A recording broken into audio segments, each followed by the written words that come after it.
Salut à tous, bienvenue dans ce nouveau numéro de Troisième Rappel consacré ce soir à Arthur.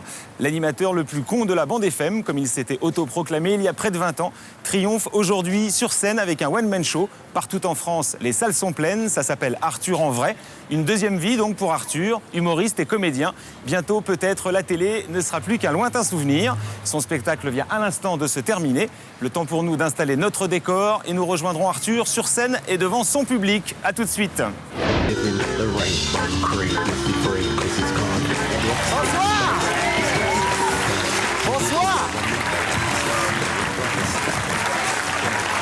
Ça va? Bonsoir à tous. Merci d'être restés pour Arthur et son troisième rappel. Je les fais moins bien les saluts, hein. Faudrait que je prenne des cours auprès des artistes. Si, ça va? Vous avez l'air de dire que ça va? Bien. Bon, bah, manifestement, vous êtes restés nombreux, c'est que ça vous a plu, hein? Bon, Arthur va revenir dans un instant sur scène pour dialoguer avec vous et avec moi. N'hésitez pas, l'émission est faite aussi pour vous. Il y a des gens en noir dans la salle avec des micros. Vous leur faites signe et vous pouvez poser toutes les questions que vous voulez à Arthur. Je vous fais pas patienter plus longtemps. Merci de lui faire à nouveau un triomphe. Arthur!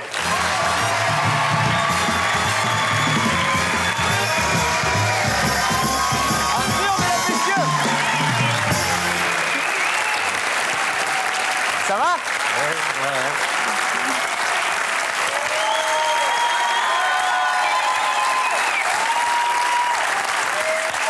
Vous remarquerez le raccord fauteuil. Hein? Ah, dis donc, oui, j'ai pas fait exprès, donc. C'est là qu'on voit que c'est un professionnel. Ça fait quoi de voir des vrais gens et non pas l'œil d'une caméra? Ce qui est très particulier, c'est que je viens de passer 1h45 avec eux, mais je ne les voyais pas. Alors que là? Et là, je les vois. Et c'est bien. Ils sont très beaux. Bon. Et par contre, je ne pourrais pas jouer le spectacle si la salle était éclairée comme ça. Bah oui, parce que c'est trop impressionnant de voir les regards. Oui, ça fait peur. Surtout s'il y en a un qui rit pas. Mais je sais pas si c'était le cas ce soir. Moi, quand je suis venu la semaine dernière, les femmes riaient beaucoup. Je me suis dit que peut-être vous veniez vérifier comment il était, Arthur, en vrai. Est-ce qu'il tient bien, pas de bide, il est en forme? Ah, il est beau gosse, c'est ça. Ouais. Et j'ai mis un jean taille basse, hein. Mais c'est le muffin.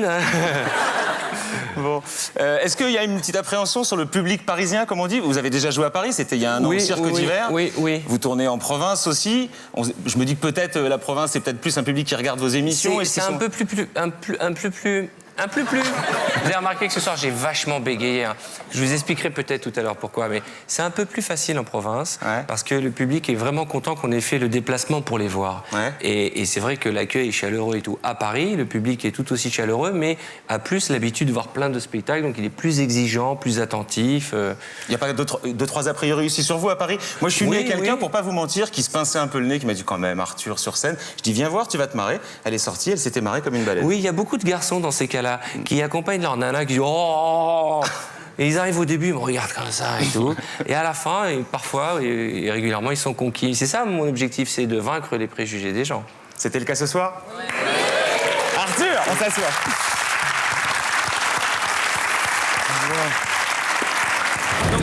Moi j'ai fait un effort, vous avez vu. Hein.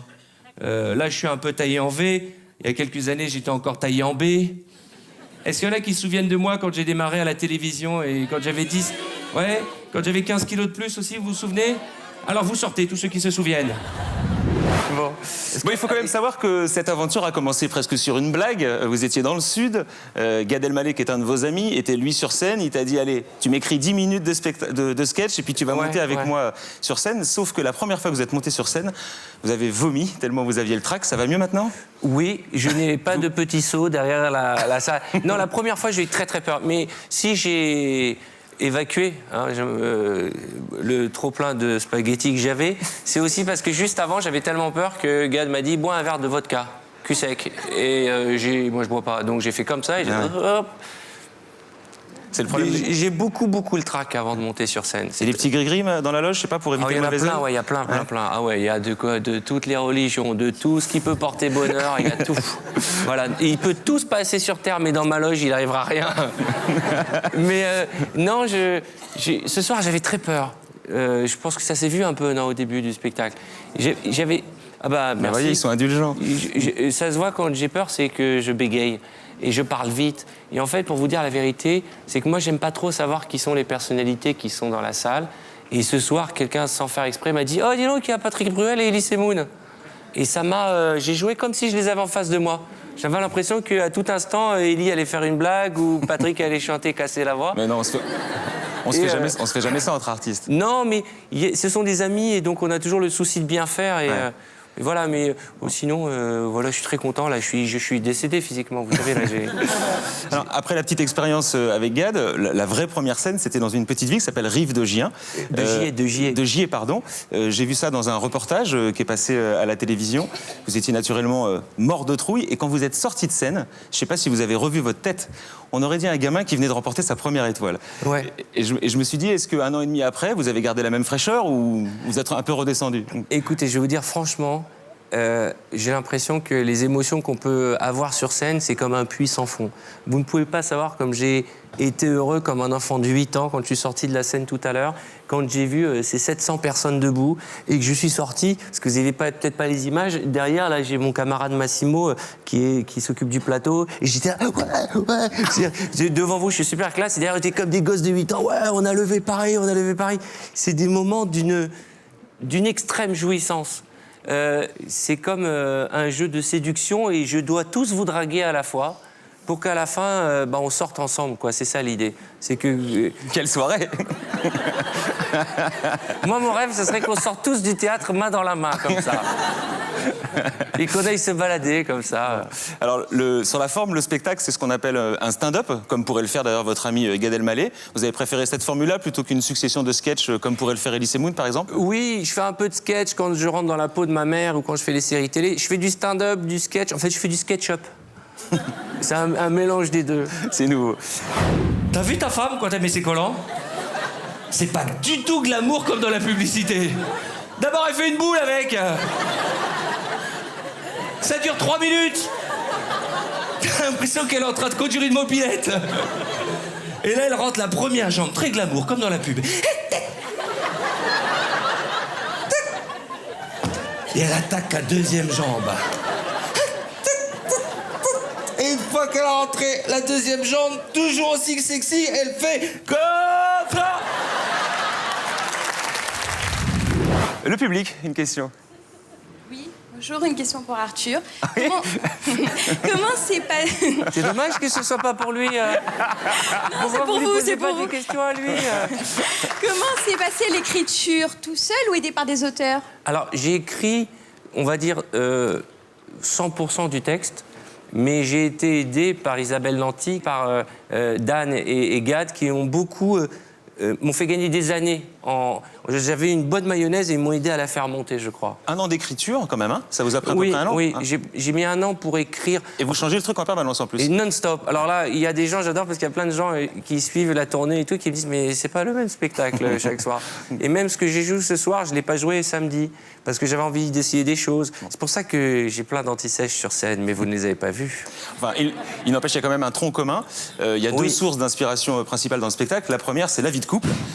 Pourquoi est-ce que vous avez choisi l'observation de la vie de couple comme sujet central de votre spectacle?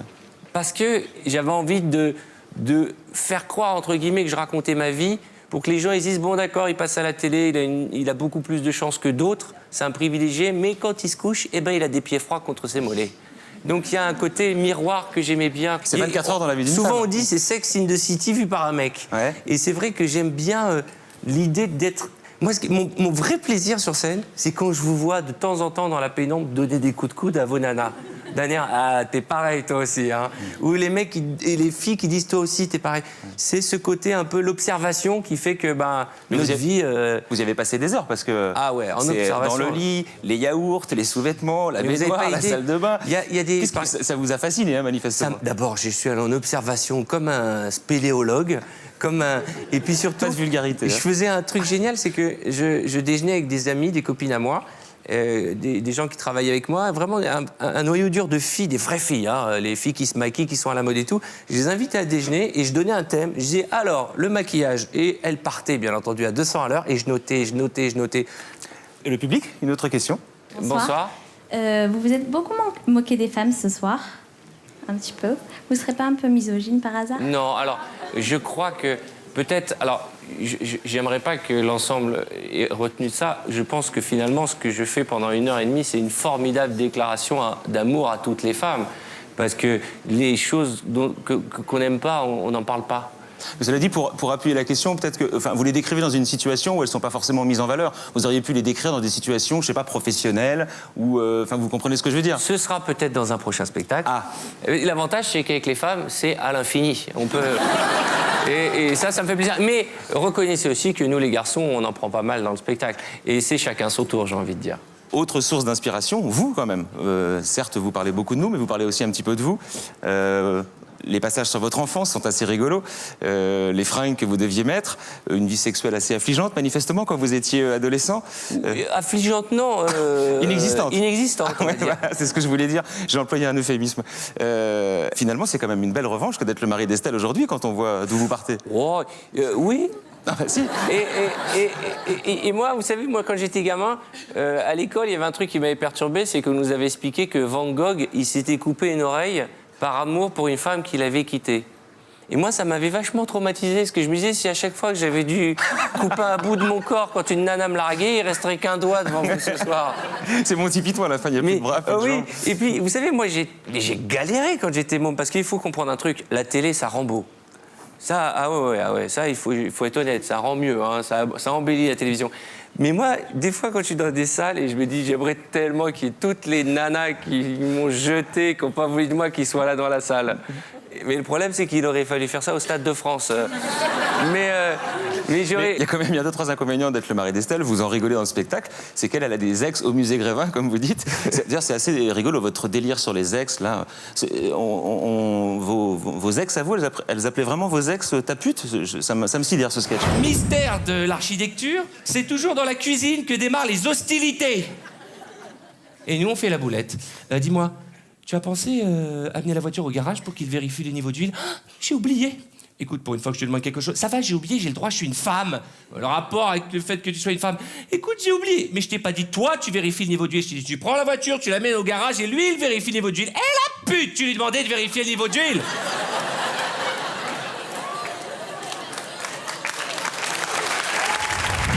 J'aime ce moment du spectacle parce que les filles, elles rigolent, elles savent que c'est vrai, et les mecs, ils descendent dans le fauteuil comme ça. Et je les vois, et c'est très mignon parce qu'on est tous pareils. Et c'est ça qui me plaît. Moi, je crois que ce qui est très interactif dans le spectacle, c'est les coups de coude. Et il y en a, ils repartent avec des bleus, je vous le jure. Alors, donc moi j'ai pris ça au premier degré, la blague sur le fait que votre femme ait des ex au musée Grévin. Et comment vous expliquer? Il faut pas fouiller dans le passé de nos nanas et de nos mecs, hein, parce qu'on a toutes et tous des squelettes à l'intérieur. Hein. Et pensez à moi, parce que le placard de ma femme, c'est Jurassic Park. Il y a des chanteurs, des rockstars, des comédiens mondialement connus. Moi, ma femme, elle a des ex au musée Grévin.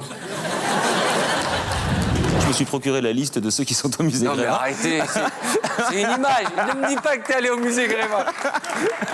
Oui, alors Napoléon. J'ai 5 options. Il y a Napoléon. Non, j'ai pris des vivants. Rastignac. J'ai pris des vivants. Je me suis dit, bon, ça colle. Fabien Barthez. La tête. Non, mais vous me dites non. Attendez. J'essaie de deviner. Pas Estelle, non. Non. Laurent Gérard. Laurent Gérard? Non plus.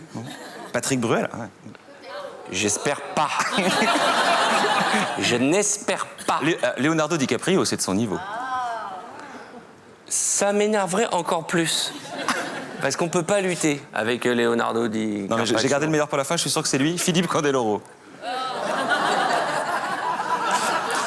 Bien. L'imaginer roulant un patin à Candeloro... Je ne crois pas qu'il a pris la liste du musée Grévin. Une question dans le public. Bonsoir Arthur. Bonsoir, mademoiselle. Je voulais savoir comment Estelle avait trouvé le spectacle, ce qu'elle en avait pensé, parce que vous parlez beaucoup des femmes de votre vie, et surtout d'Estelle et de votre maman, donc je voulais savoir comment elles avaient pris le spectacle. Ma maman, il a fallu la préparer avant. Il a fallu bien la préparer parce que c'est vrai que je me moque beaucoup d'elle. Et je crois que quand elle a vu le spectacle la première fois, elle n'a même pas écouté. Quand elle a vu à Paris, elle était ici. Elle était là, et je la voyais, parce qu'elle sanglote tout le temps, ma maman. Et elle était plus émue tu es attentive. Et d'ailleurs, ce qui est très drôle, c'est que je vous le disais, je vois pas les gens. Et comme je l'ai fait tout à l'heure, je dis hey, ça va les petits vieux du Mopetcho. Et là, je vois mon père et ma mère. et mon père, il m'a regardé d'un air, tu traites ton père de petit vieux du Mopetcho. Et pendant une seconde, je me suis dit, il va se lever, il va m'engueuler devant tout le monde. Alors, mes parents l'ont pris avec beaucoup de tendresse, parce qu'il y a des choses entre les lignes qu'ils ont lues et ils sont les seuls à pouvoir comprendre. Mon épouse, elle n'a pas attendu le spectacle pour connaître ce qu'il allait avoir à l'intérieur, puisque je lui ai testé toutes les vannes, nuit et jour, 7 jours sur 7. Mais en fait, ce qui a été le plus dur, pour être totalement honnête, c'est avec mon ex. Parce que quand je parle des ex, en général, je ne parle pas d'elle, mais mon ex est la mère de mon fils. Et j'ai appréhendé le moment où mon fils est venu me voir et m'a dit « Dis-moi, la pute, c'est maman ?» Non mais c'est vrai, et j'avais peur qu'il se pose cette question, mais il ne se l'est pas posée. C'est tant mieux. Et ce n'est pas elle en plus, donc ça tombe très bien. Mais c'est particulier comme sensation. Vous évoquez aussi votre jalousie, et alors ça, c'est vraiment vous. J'ai une anecdote, je ne sais pas si elle est vraie. Un jour, un routier vous demande sa route, vous commencez gentiment à lui donner, et puis vous vous apercevez que dans sa cabine, il y a une photo d'Estelle. Ouais. Du coup, ça vous énerve et vous l'avez envoyé à l'opposé de ce qu'il vous a demandé. Ouais. Et je pense qu'à l'heure qu'il est, le mec est en Croatie s'il a suivi mon chemin. J'avais qu'une seule envie, c'était de rentrer la main et d'arracher le truc.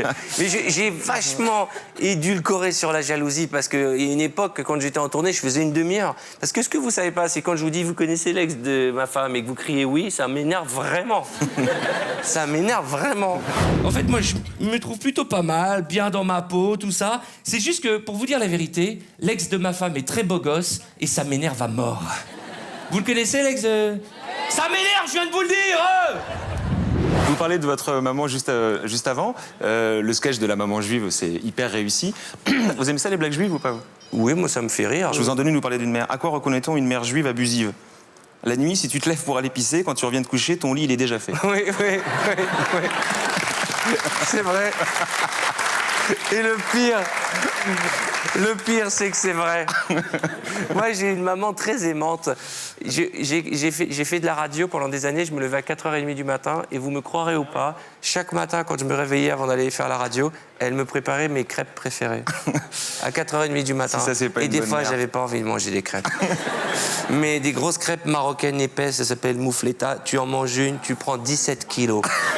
Mais de me dire que ma mère s'était levée à 4h du matin pour me les faire, je les mangeais et je les amenais avec moi à la radio et tous les journalistes avant le flash de 7h étaient dans le coma.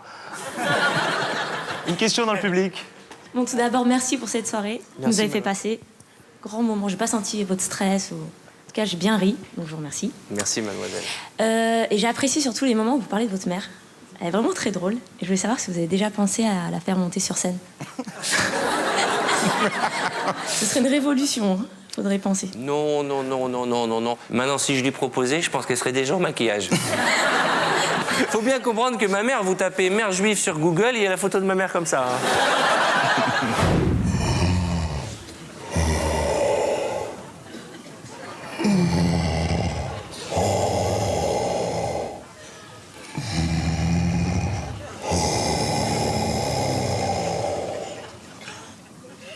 Je suis ta mère.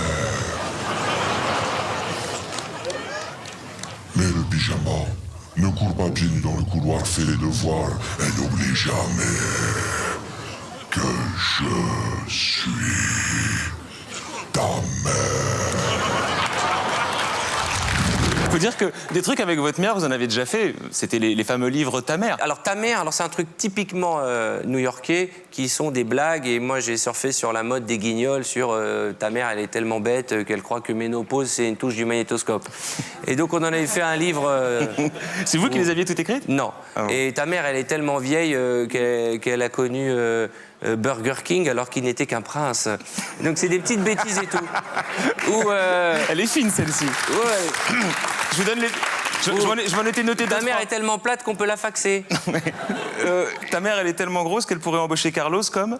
Nain de jardin. Bravo. Oui, j'en ai cru que... Oui, c'est pas celle dont je suis le plus fier. Ta mère, elle est tellement pauvre qu'il n'y a jamais de surprise dans ses... Kinder. Il les connaît toutes par cœur. Une fois, j'ai rêvé que mes parents ils jouaient dans Titanic. À part que dans mon rêve, mon père et ma mère, ils survivaient tous les deux. Ah ouais. Parce que mon père, quand le paquebot a tapé sur l'iceberg, il a tout de suite compris.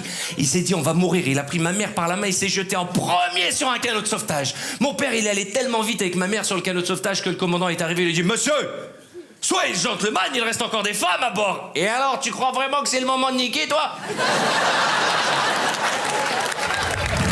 Vous faisiez allusion tout à l'heure à des clients célèbres que tu es là ce soir, Patrick Bruel et Elie Semoun. Eh bien, Elie Semoun vient nous faire un petit coucou pour Arthur. Elie Semoun!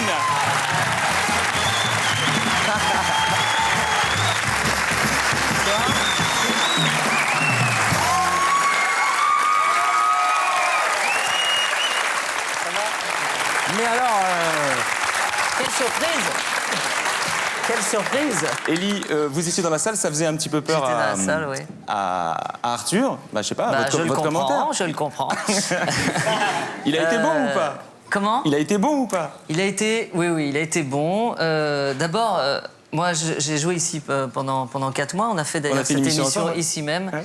Et donc, j'étais ravi que Arthur vienne jouer ici parce que je sais qu'ici, on est bien reçu. Ouais. Et c'est génial parce que pour tout spectacle, ce genre de théâtre, c'est un écrin, quoi. C'est vraiment génial. Donc ce soir, je t'ai trouvé un peu stressé.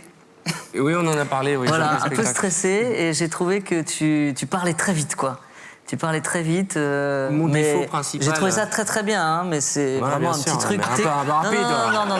Mais c'est rapide, quoi. Non, sincèrement, j'ai trouvé ça très bien. Mais c'est un petit truc technique. c'est Quand on est un peu important. flippé, on a envie que ça, pas que ça se finisse vite, mais on parle vite, quoi. Et c'est aussi l'avantage d'avoir des potes qui sont humoristes chevronnés, ça permet d'avoir des conseils. Ça permet de gagner du temps. Ouais. Et moi, j'ai gagné énormément de temps parce que déjà l'année dernière, quand Elie avait vu le spectacle au Cirque d'hiver, il m'avait donné quelques précieux conseils. Pareil pour d'autres artistes. Je t'avais dit d'arrêter, tu ne m'as pas écouté. Et quand je suis sorti de scène, ma question, quand Elie était tout à l'heure derrière, ça n'a pas été est-ce que tu as aimé. Ma question, c'est dis-moi ce qui ne va pas. Parce qu'on ne peut avancer et grandir dans ce métier qu'en bossant, en progressant, en progressant. Et nous avons d'ailleurs un rendez-vous téléphonique. Tout à fait. Afin d'établir le listing des petites choses qui vont pas. C'est vrai qu'on n'a pas envie de s'entourer de gens qui vous cirent les pompes et qui vous disent c'est génial, qu'est-ce que t'es drôle, c'est super quand tu fais ci, quand tu fais ça. On n'a qu'une envie, c'est d'entendre les critiques. Est-ce que vous pensez, Elie, que l'amitié que Arthur a pour vous, pour Danny Boone, pour Gad Elmaleh, à un moment donné, il avait aussi envie de faire partie de la vraie famille, de ceux qui sont montés sur scène? Est-ce que ça a été un élément de motivation? Je pense, il faudrait lui poser la question, s'il est là. Je ne sais pas. Ah, pardon. Mais je pense que... Sans parler jalousie, mais bon, voilà, il avait envie de se hisser au niveau, parce que ça vient de... C'est pas... Enfin, pour monter sur scène, il faut avoir voilà, ouais. Il faut vraiment y aller, hein, ouais. Être seul devant des gens, en plus ceux-là. Alors moi, jamais j'oserais jouer devant eux. Non, il faut vraiment que ça vienne. C'est un autre sentiment que la jalousie ou que l'envie. Il faut vraiment qu'on ait qu'on ait des trucs à dire, quoi. Est-ce que le fait de faire du one-man show, c'est beaucoup plus noble que d'être un animateur de télé? Est-ce que ça vous paraît justifié ou pas? Noble, non, c'est dur ce qu'il fait, hein. Et ce que tu fais aussi. C'est un compliment que je fais pour Arthur, au contraire. Ah oui, tu veux dire le fait d'être passé au one-man show. Ouais. Oui, c'est vrai que, par exemple, il y a des humoristes qui font de la politique. Je trouve ça moins. Je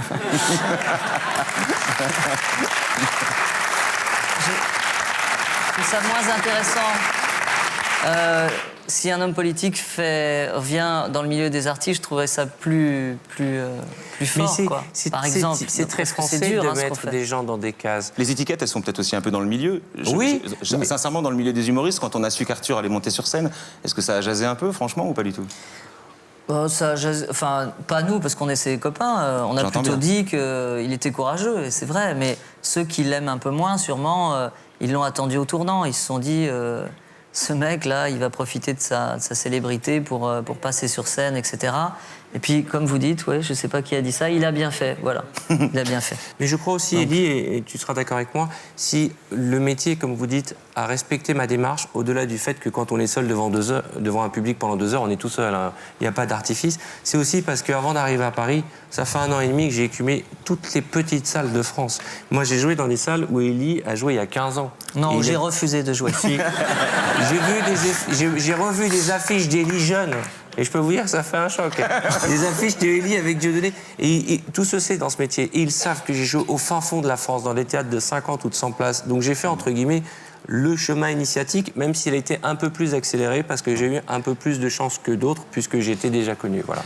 Est-ce qu'on peut imaginer que vous ayez un jour la démarche qu'ont eu Muriel Robin et Guy Bedos de faire un spectacle ensemble?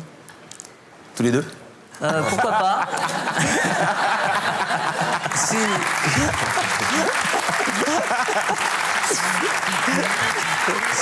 Moi, je serais d'accord à condition que ce soit Élie qui fasse Muriel Robin, qui fasse la fille. Non, mais par contre, je vais vivre cette aventure au théâtre avec Danny Boone à la rentrée. Je parlais d'un spectacle... À deux? À deux. Oh non. Allez, on remercie beaucoup Elie Semoun Merci d'avoir à vous, merci. fait un clin d'œil à Arthur. Bah oui. Merci beaucoup. Merci. Au revoir, je vous laisse avec lui. Au revoir. Merci Elie, à bientôt. Vous savez, quand nos nanas sont fâchées, se mettent les fesses en tranche, en apesanteur, sur le bord du lit, comme ça. Et nous, on kiffe. Et des fois, on fabrique des engueulades pour avoir un petit peu de place dans le lit. Quand vous sortez de la salle de bain avec votre peignoir, on vous dit « Dis donc, chérie, t'aurais pas la maladie de plus le tour ?» C'est quoi, ça? C'est quoi? Bah, c'est quand ta ceinture, elle fait plus le tour.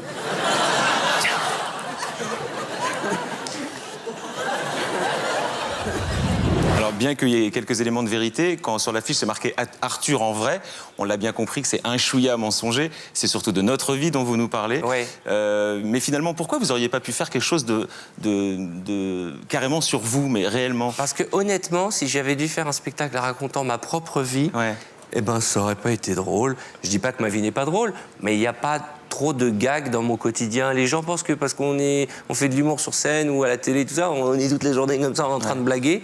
Et en fait, non, parce que l'essentiel de ma vie a été beaucoup, beaucoup de travail. Mais par exemple, il n'y a pas moyen de faire rire sur, je sais pas, sur la télévision, sur ce qu'on appelle entre guillemets des problèmes de riches, enfin de gens aisés. Il n'y a pas moyen de faire marrer avec ça? Certainement, mais sur la télévision, franchement, je me dis, tous les gens m'ont vu à la télé depuis des années, je vais pas venir pour leur parler de télévision. C'est peut-être pour ça que j'ai fait de la télévision aujourd'hui, parce que j'étais tout le temps devant le poste. J'étais persuadé, je rêvais, je fantasmais que ma mère soit un jour une star de la télévision. Une fois, j'ai rêvé que ma mère ait joué dans Alerte à Malibu. Imagine ta mère en maillot de bain rouge avec Pamela Anderson. À part que la mienne, au lieu de courir, tu sais, avec la bouée rouge, elle courait avec une glacière pleine de bouffe. Et c'était plus du tout le même feuilleton avec ma mère. Elle était là, elle avait l'accent, elle disait « Kevin, mais la kiffe pas, il fait chaud. Mais les sandales, il y a des méduses. » Vous ne parlez pas réellement de télévision dans le spectacle, mais Non. vous y faites quand même quelques allusions. Oui. Vous êtes quand même un enfant de la télé et de la pub. Je voulais vérifier vos connaissances en série et en émission. D'accord. Juste en écoutant les génériques, vous pouvez participer aussi. Je suis incollable. Incollable? Allez, bon, on y va.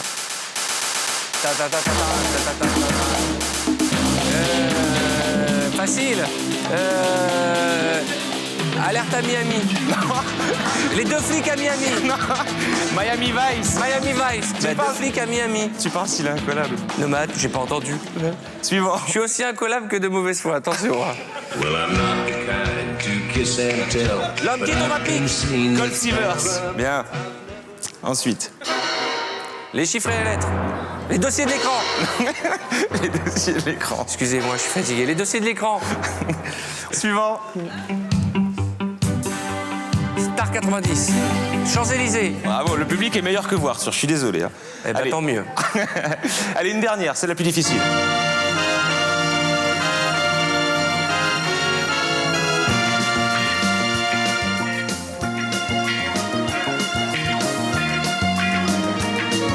La chatte à Kojak. Non, Kojak. Kojak. Bon, c'est pas si mal quand même, on peut l'applaudir. Une question dans le public. Bonsoir Arthur, Bonsoir, merci mademoiselle. pour Elles sont très jolies, les ce filles spectacle. de mon public. Pour Arthur en vrai, la télé ne semble pas être un thème de prédilection aujourd'hui. Si toutefois vous deviez faire un sketch-up sur la télé, de quelle émission vous moqueriez-vous? Je pense que si j'avais dû faire un sketch parodique, j'aurais bien aimé faire Ça se discute. Et j'aurais fait plein d'invités, ça aurait été le thème, les tocs. Vous voyez ce que je veux dire? Et je pense que... Mais Mais une fois de plus, c'est pas ce que je compte faire. Mais ouais, j'aime bien parodier les gens. Ça discute qui viennent avec des perruques et des lunettes comme ça. Ouais, je veux dire, pour pas qu'on les reconnaisse. Mais pour poursuivre ce que disait mademoiselle, on vous connaît soit comme animateur de télé ou animateur de radio, les gens connaissent les deux. Vous n'êtes pas le même. On va dire que vous êtes un animateur de télé populaire, parfois même un peu consensuel, alors qu'à la radio, vous êtes beaucoup plus subversif. Moi, je vous écoutais quand j'étais gamin, ça déchirait grave, comme on dit quand on est jeune. Merci. Et ce côté un peu, parfois un peu méchant que vous pouviez avoir à la radio, on le retrouve pas sur scène. C'est un aspect de vous que vous auriez pu montrer. Oui, mais vous savez, entre l'époque où j'étais acide et incisif et aujourd'hui, 16 années se sont écoulées. Vous avez plus envie. Et non, et j'ai vieilli, mon gars. Et un peu grivois. Vous êtes du genre blague de cul un peu. J'adore, comme tous les mecs. Je crois que alors là, ça serait être hypocrite de dire qu'on rigole pas sur une bonne blague de cul avec les copains. Sur scène, j'en fais pas beaucoup. Une question dans le public. Bonsoir. Bonsoir, quel est votre prénom? Audrey. Vous avez vu que les garçons n'osent pas poser de questions. Je sais pas Vous pourquoi. les intimidez. Audrey. Certainement. D'abord, merci pour cette excellente soirée. Merci Audrey. Et je voulais vous demander, Elie en a vaguement parlé tout à l'heure, il n'y a pas de politique dans votre spectacle et pourtant c'est l'actualité du moment. Pourquoi? Parce que je pense, pour ma part, que mon rôle n'est pas de donner mon avis politique.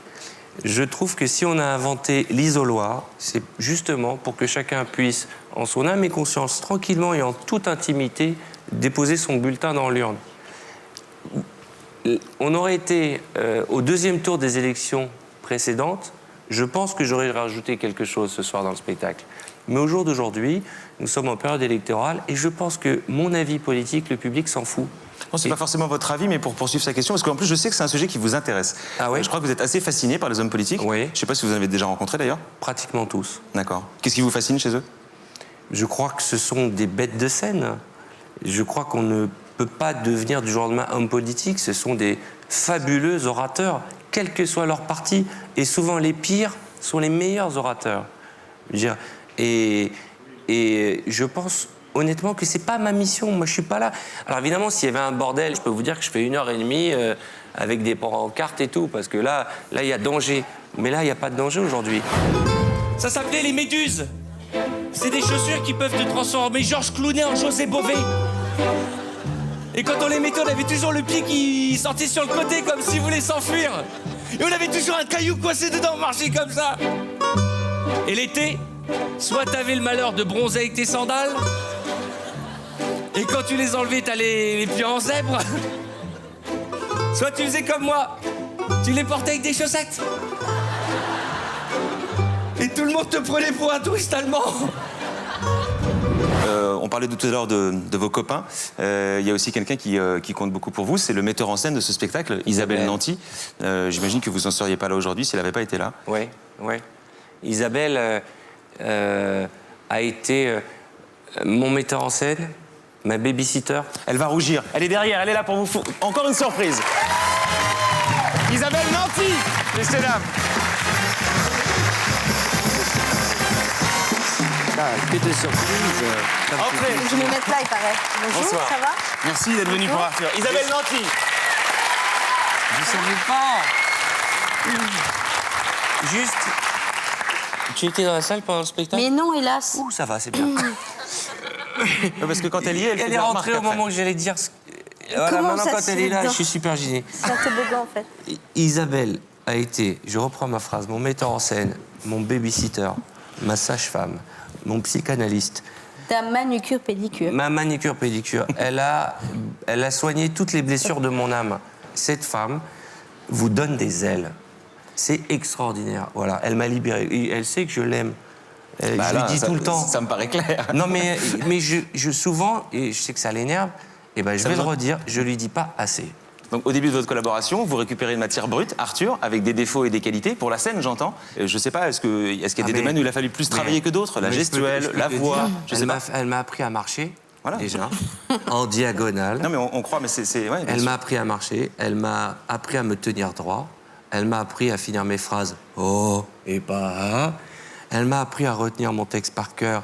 Et là, je ne savais pas qu'elle était là, donc elle s'est pas aperçue que les antisèches sont sur la scène. Tu les as vus? Et donc, Mais c'était exceptionnel, j'avais Oui, le trac mais ce c'est soir. pas énorme comme anti-sèche. C'est juste des mots. Oui. Moi, quand je faisais des anti-sèches, c'était le texte en entier. Et puis je me lavais les mains avant. Et puis... Elle m'a appris la technique. Ah, quand même. Dans quel domaine il a le plus progressé par rapport au départ? Dans quel domaine il a le plus progressé? Dans la simplicité, dans ce que j'adore, moi, quand je viens voir le spectacle, c'est il est extrêmement proche. Il a une simplicité et un rapport avec le public qui est doux et complice. Mais je suis d'accord avec vous, j'ai remarqué que vous avez déjà pas mal de métiers, vous savez très bien utiliser la salle, vous savez utiliser les petites les choses pas prévues qui se passent. Ouais. Il y a juste un truc que j'ai remarqué, où on voit que vous êtes encore un petit peu vert, si je peux me permettre, c'est que quand vous vous amusez à vanner le public, ce que tous les humoristes font, vous prenez encore le soin de vous excuser un petit peu derrière. Non, mais parce que j'ai toujours peur, justement... Que ça soit pris au premier degré? Que les gens pensent... Parce que des fois, sans le faire exprès, j'ai vexé quelqu'un. Quand je dis nous, on aime les femmes avec des hanches et des seins bien lourds, et c'est pas grave si c'est des vrais, ben, une fois, je tombais sur une dame, ils étaient tout neufs. Et elle s'est fermée. Mais c'est tellement jouissif, si tu savais ce soir. J'aimerais bien la voir, je sais pas si qui est la Non, mais dame qui... Arthur, c'est quand même le spécialiste de pouvoir dire en 2 secondes une femme dans le noir si c'est des vrais ou des faux, quand même. Non. Je te dis bravo, tout en jouant, tout en ayant la maîtrise de ton Mais j'essaie de voir, parce que... spectacle, je dis Est-ce chapeau. qu'elle est là, la demoiselle qui a eu un fou rire là? C'est vous, mademoiselle? Ah oui, il faut que tu saches que cette dame a eu un fou rire tout à l'heure. Et aussi les deux petits vieux du Mopetcheux, ils arrêtent pas de rire depuis tout à l'heure, ça me fait plaisir. Je vous entends comme si j'étais avec vous.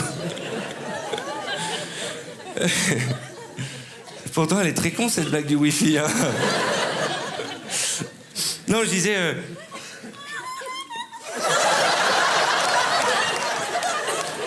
Ça va aller, madame? Vous voulez un peu d'eau? Hein? Respirez, madame. Hein. Ça va aller, ça va aller. Sachez, madame, que quand vous partez en fou rire comme ça pendant 1 ou 2 minutes, mais c'est un cadeau du ciel. Est-ce que vous pouvez revenir demain? Si vous m'invitez, pas de problème. Je vous invite toute la semaine. C'est vrai? Bah, je viens, pas de Encore, problème. ça c'est un comportement qui vous aide. Je crois qu'il y a une anecdote, ça s'est passé à Bruxelles. Une femme vous a carrément fait une proposition indécente. Oui, je t'avais raconté. C'est en Belgique, au premier rang, une charmante dame, le spectacle démarre, et pendant que je joue, je vois une chaussure qui posait sur la scène, une deuxième chaussure, et la dame, elle me dit « Je t'aime, je t'aime ». Donc moi, je suis sur scène, et la dame pile dans la... « Je t'aime, je t'aime ». Donc dans ces cas-là, comme je l'ai fait tout à l'heure, je vais à l'opposé, en attendant qu'elle se détende. Et quand je reviens, je vois que cette dame a le pantalon au genou, la culotte au niveau des cuisses, et elle me dit « Fais-moi l'amour ». Et je suis très gêné. Elle me dit d'autres choses un peu plus grivoises à base de mange des choses. Et on ne sait pas quoi faire. On se dit, est-ce que cette femme n'a pas bu que du jus d'orange ou est-ce qu'elle est dérangée? On n'ose pas faire intervenir la sécurité. Et donc, je joue dans un coin. Donc, la lumière s'arrange à être avec moi dans un coin. Et d'un coup, elle se lève face à tout le public et elle est assise, elle se tourne et fait « Je reviens, je vais vomir ». Et elle est sortie. Mais une autre fois, c'était, je crois que c'était dans le Nord-Pas-de-Calais. La lumière faisait que je voyais un peu les 2 premiers rangs. Et je vois un monsieur qui, tout le spectacle, rit mais n'applaudit pas. Et vous savez, c'est des détails de rien du tout. C'est un petit détail qui peut vous perturber le show. Parce que tout le show, on se dit, mais pourquoi lui, il n'applaudit pas? Il m'aime pas ou quoi? J'ai dit du mal, je l'ai vexé et tout. Et à la fin, ça a été plus fort que moi au moment des rappels. Je m'approche de lui, je dis, ça va, vous avez aimé? Il fait oui, oui. Et il lève les bras, il avait les deux bras dans le plâtre. Il était comme ça, il était très mignon. Et il n'a pas applaudi. Mais c'est génial la tournée parce que des anecdotes, on en a des milliers. Juste pour revenir un instant sur vous, Isabelle, ce qui est étonnant, c'est de voir l'éclectisme des gens qui vous font confiance. C'est même une blague dans le milieu, c'est-à-dire qu'un one-man show qui n'est pas mis en scène par Isabelle Nanty, laisse tomber, tu n'y vas même pas. Vous avez mis en scène beaucoup de gens, et des gens très différents. Édouard Baird, vos adultes, Arthur, Gad Elmaleh, c'est des gens qui sont différents. Qu'est-ce qu'il y a chez Isabelle Nanty que les artistes aiment? J'ai envie de retourner le truc, hein. C'est plutôt... Vraiment, moi j'ai eu beaucoup de chance d'avoir sur mon chemin des gens qui font appel à moi comme ça et qui sont des êtres passionnants, drôles, inspirés. Moi, en tout cas, vous savez vous effacer derrière l'artiste, c'est ça? Ah ouais, et puis surtout, elle a un truc, et ça n'a pas de prix, surtout pour des gens comme moi, c'est qu'elle vous dit la vérité et elle fait pas des virages. Mais tous les metteurs en scène font ça, non? Ah non. Moi, je parle pas de tous les metteurs en scène, parce que j'ai pas connu beaucoup de metteurs en scène, mais il y a beaucoup de gens qui, avant de vous dire c'est pas bien, Ils vous disent, c'est pas mal, mais tu sais... Alors, elle était là pendant les répètes. Elle faisait... Laisse tomber. Elle faisait un grand trait sur le texte. Tu te souviens? On a circoncis mon texte. Écoute-moi, il y a des rabbins qui ont pas circoncis comme ça un texte. 4 mois de répétition, d'ailleurs. Enfin, je sais pas si le chiffre est bon. Presque. Ouais, ça a été... C'est le tarif normal ou c'était... Mais non, il y avait du parce taf que, sur Arthur? En fait, Arthur est arrivé avec un texte écrit. Et puis, en parlant avec lui, parce que ce qui est important, moi je trouve, quand on monte sur scène, c'est de jouer ce qu'on est au moment où on va aller sur scène. C'est pour ça que le spectacle n'est pas tout à fait le même maintenant qu'il y a 2 ans, puisqu'il n'est pas tout à fait le même. Donc, moi, j'explore, je lui pose des questions, je lui demande voilà, comment c'était dans son adolescence et tout ça. Enfin, je pose des questions, mais même parfois totalement innocentes, et puis il me raconte des trucs qui me font marrer. Je dis, ce serait bien que ça y soit quand même. Un exemple. Voilà. Un jour, on est... Parce qu'elle a une manière de travailler que j'adore. Il y a des jours où on travaille, mais scolairement, on est sur scène, on démarre, le début, la fin, arrête-toi, mets ta main comme ça, mets ci et ça. Puis il y a des fois où le travail, on va se balader. Où on était dans la salle de théâtre, elle me disait « Allez, viens, on discute ». Et dans la conversation, elle a réussi à me faire sortir mon permis de conduire. Je sais pas pourquoi. Et elle a vu la photo que j'avais à 18 ans. Elle m'a dit « Je veux ». On peut pas dire que le spectacle s'appelle Arthur en vrai si tu montres pas ta photo de quand tu avais 18 ans et si tu dis pas que tu t'appelles Jacques. Et quand on voit la photo, c'est un peu salaud de votre part quand même. C'est elle, ouais, vraiment. Hein. Tout le monde s'est moqué de moi encore ce soir. Hein. Ouais, mais c'est tout ça aussi qui m'épate chez toi. C'est d'être ce Jacques-là et puis d'être ce Arthur-là. Je sais pas si je dois prendre ces applaudissements comme un compliment. Hein. Avant, après. Et je vous jure que c'est la vérité, c'est la photo de mon permis de conduire. Chaque fois que je me fais arrêter par la police... Le mec de la télévision regarde la tranche de cake, là. D'ailleurs, je ne sais pas si c'est vrai, peut-être est-ce une rumeur médisante, mais il y a des photos de vous qui datent d'il y a très longtemps où vous n'êtes pas trop à votre avantage, Arthur, dont vous vous êtes arrangé pour ne plus qu'on les voit. C'est vrai. Attendez, j'ai demandé à ce qu'elles sortent plus. Et j'ai fait envoyer une lettre à tous les gens qui avaient ces photos, toutes les agences, pour leur dire si vous pouviez éviter de les sortir, je suis mieux maintenant. Et la bêtise que j'ai fait, c'est d'avoir envoyé cette lettre, parce qu'en envoyant la lettre, ils se sont souvenus qu'ils avaient les photos. Et il fallait me convaincre de faire la photo avec ma tête comme ça. Hein. Mais c'est des moments de vérité entre nous. Mais on a eu tellement de fou rire. On s'est bien marré, franchement. Qu'est-ce qu'on s'est marré. Ce que je me suis demandé, c'est qu'avec le nombre de one-man show que vous avez mis en scène... Il n'y en a pas tant que ça, en fait. Et vos talents de comédienne, pourquoi est-ce que vous n'avez pas mis toutes ces qualités à votre profit? Fait 10 fois que je te pose cette question. Oui. Et je connais la réponse. Hein. Non, mais si j'avais la réponse... Non, j'ai pas de réponse. Vous avez peur? Je peux vous dire que le jour où Isabelle va faire un one-man show, les gens ils vont se battre pour le voir dans le théâtre. Hein. Je peux vous dire que ça va être... Parce que là, on est en sérieux parce que c'est la télévision, mais c'est la fille la plus drôle du monde. Mais bon, c'est déjà sympathique d'être venue parce que Dieu sait si elle aime pas la télévision. En plus, c'est pour ça que j'y ai pas cru quand elle est arrivée. Non, si. Moi, je veux dire un truc. S'il y a besoin d'un invité surprise pour Arthur, d'office, je viens. Voilà. Applaudissements pour Isabelle Nanty. Merci d'être passée. Merci, je savais pas. Et je ferai la voix comme ça, comme chez Jean-Pierre Foucault. Je vous libère. Je garde encore un tout petit peu Arthur. Oui, bien sûr, je vous comprends. Merci beaucoup, Isabelle. Au revoir.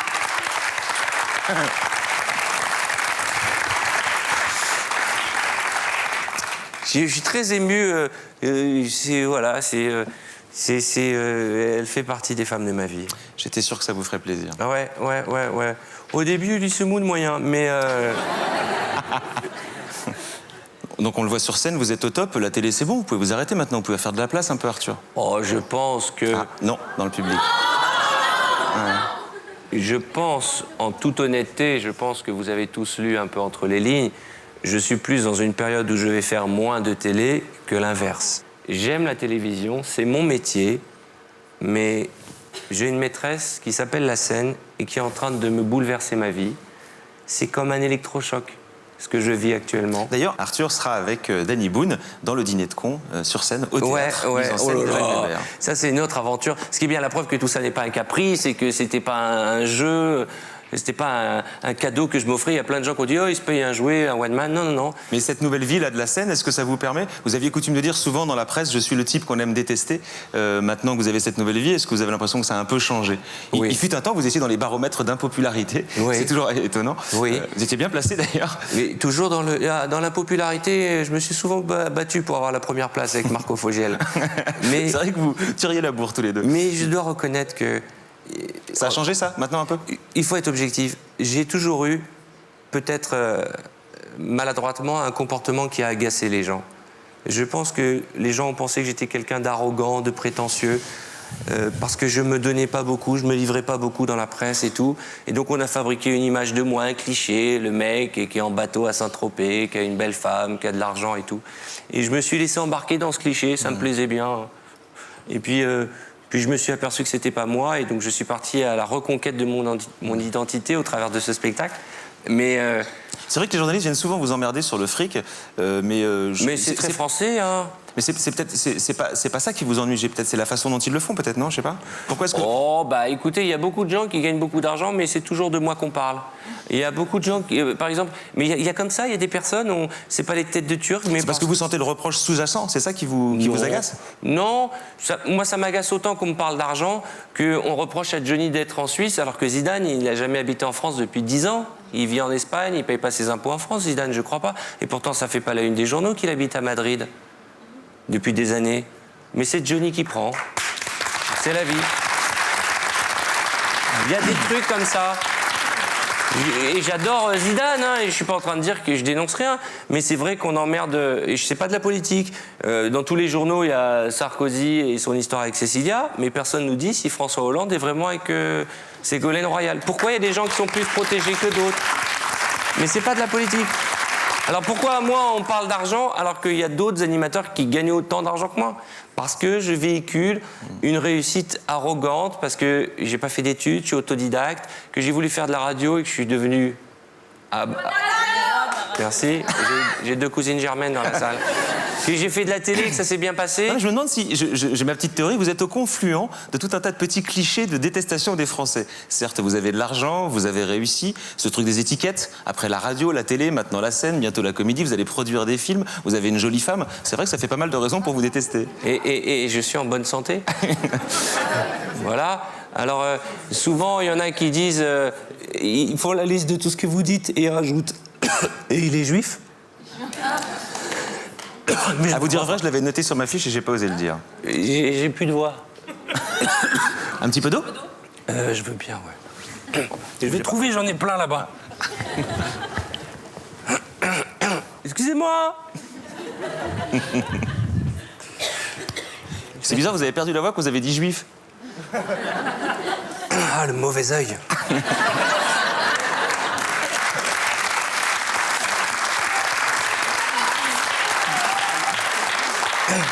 Mais n'allez pas interpréter de travers ce que je viens de dire.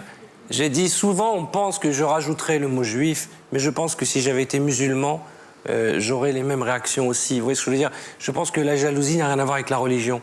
Il y a des gens qui sont un peu plus envieux que d'autres. Ils ne sont pas nombreux, mais ils sont puissants.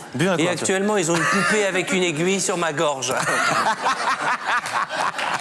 Buvez un coup. Ce qui est curieux, la conséquence de cela, j'étais assez étonné, je ne sais plus si je vous ai entendu ou lu dire ça, vous nous disiez, je ne suis pas programmé pour le bonheur, j'ai de la culpabilité permanente, j'arrive pas à jouir de ma réussite, de ma situation financière. On aurait dit du Alain Delon presque.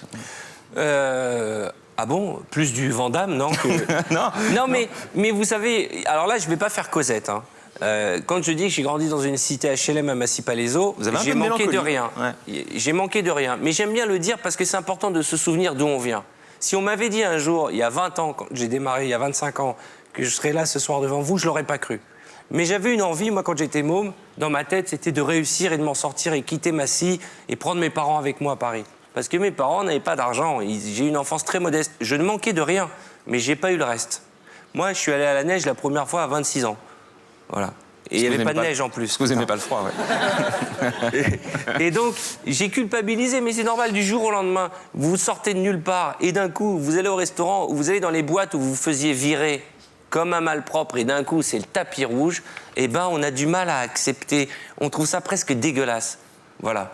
Et puis après, on kiffe. Hein. Vraiment, je veux pas paraître... Vraiment, c'est presque indécent pour certaines personnes qui regardent cette émission, mais je travaille, je suis heureux, les salles sont pleines, le public a l'air content, je suis en bonne santé. Et je me dis, c'est pas possible, ça peut pas durer. Il va m'arriver une tuile. Vous voyez ce que je veux dire? Tous les matins, quand je me lève, je me dis, il va m'arriver une tuile. C'est pour ça que je suis devenu extrêmement hypocondriaque. C'est pour prévoir la tuile. Vous voyez ce que je veux dire? Pour me dire, mais la seule chose qui peut m'atteindre aujourd'hui, c'est la santé. Mais le moteur de ma vie, c'est l'amour. C'est ça que vous vouliez m'entendre dire? Je veux rien vous entendre dire, juste ce que vous pensez. Oui, je crois que c'est aimer les... Parce que aimer... C'est plus fort que tout. Oui, c'est ça.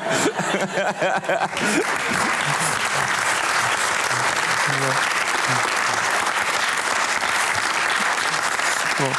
Avant de se quitter, un petit questionnaire. Faisons l'amour avant le doux dire adieu. C'est le mec qui sort une chanson à chaque fois, oui. Donc, avant de nous quitter... Voilà, c'est fini. Pas tout à fait. Un petit questionnaire que quelques-uns de vos confrères du PAF avaient envie de vous poser des questions. Ils sont là ? On va les écouter et vous allez reconnaître les voix. Arthur, je ne me présente pas car je sais que tu vas me reconnaître tout de suite. Voici ma question. Quel est le maillon faible du PAF pour toi? Qui est le maillon faible du PAF? Dieudonné? C'est pas un animateur de télé. Ah, il faut que ce soit un animateur de télé? Du PAF. Le maillon... Non. Je vous dirai pas quoi parce que je le pense pas. C'est pas parce que je me suis énervé avec lui il y a quelques années et que j'avoue, et je l'ai avoué déjà, avoir un peu exagéré dans l'énervement, mais je n'ai pas de haine quelconque envers ce mec. Donc il n'y en a pas, peut-être? Non, mais vous voulez que je dise du mal? Non, je veux rien du tout. Attends, qui m'énerve en ce moment? Non. Je regarde plus la télé. Autre question.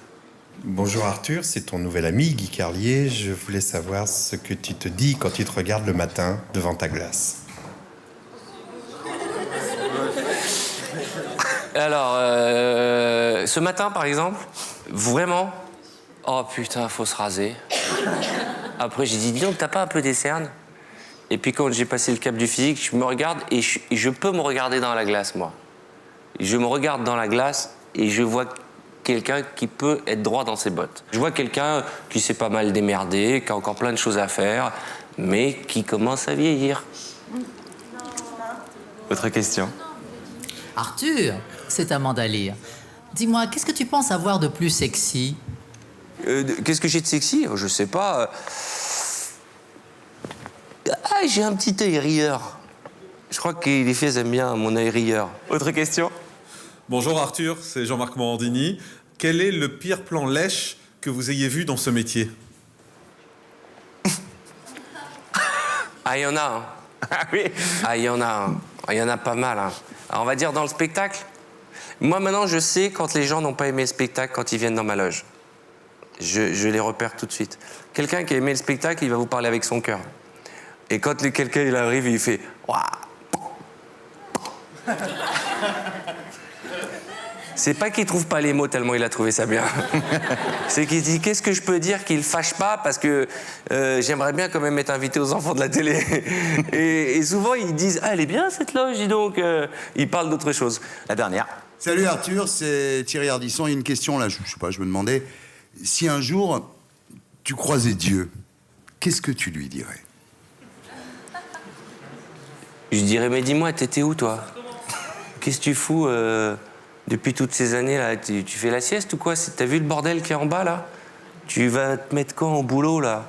Parce que pour commencer le travail c'était super, mais là il y a les finitions. Il y a des mecs qui crèvent la dalle, il y a des gens qui se battent entre eux. Et à ce moment-là, il va me mettre une énorme mandale dans ma gueule, je pense.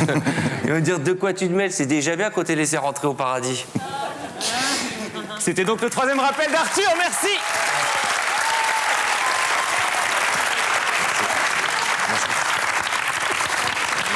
C'était donc le 3e rappel d'Arthur. Merci au Théâtre du Gymnase de nous avoir accueillis.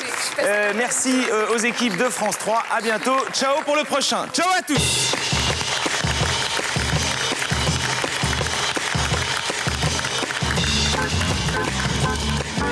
C'est En plus, ils font mal au cul, ces fauteuils. Hein.